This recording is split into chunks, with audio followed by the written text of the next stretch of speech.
It is indeed a fault for one who returns anger for anger.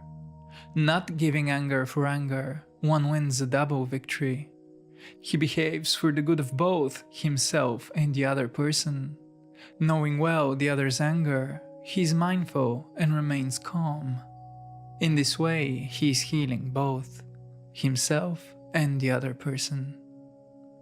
With clear insight, the Buddha responds to conflict in a way that both ends the spread of anger and delivers teaching. And his teaching is twofold. First, another person's attitude becomes our problem only once we make it so. To become angered or offended is a choice.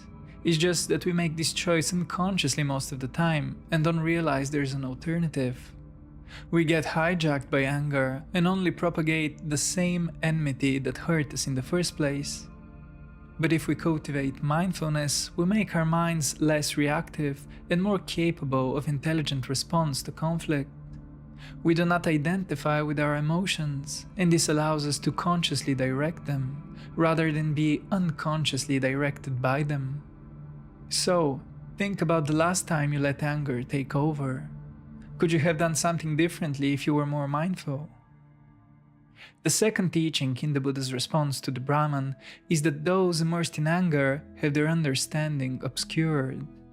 It is by guiding them back to understanding that we end the spread of anger and suffering for both them and ourselves.